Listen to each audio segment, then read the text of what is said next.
In today's video, I'm going to teach you how to use Gemini AI with Google Calendar tutorial.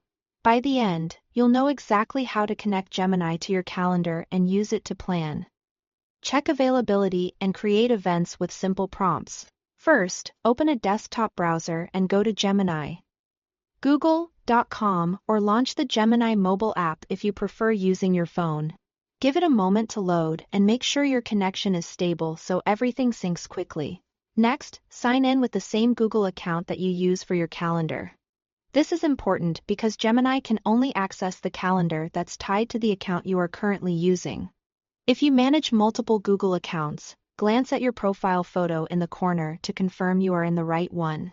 If not, switch accounts before moving on. Once you are in Gemini, click the Settings gear icon, then choose Extensions. This is where you control which services Gemini can use on your behalf.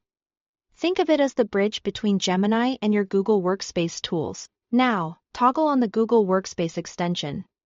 When you do, you may be asked to grant permissions. Review the prompts and allow access so Gemini can work with your Gmail and Google Calendar. After it's enabled, double-check that both Gmail and Google Calendar show as connected under the Workspace extension.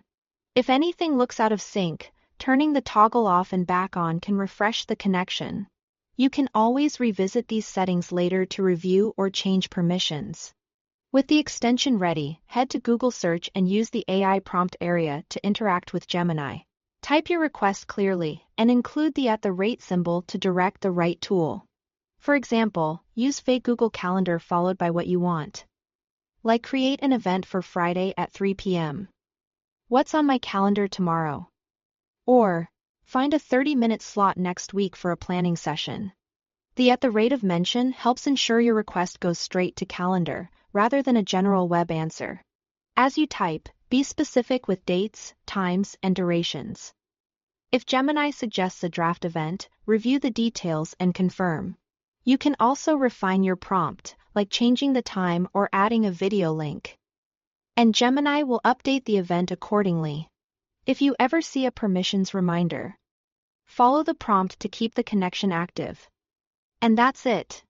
You've connected Gemini to Google Calendar and learned how to use targeted prompts to manage your schedule. Try a few quick requests to build confidence, and you'll be organizing your day in no time. Thanks for watching.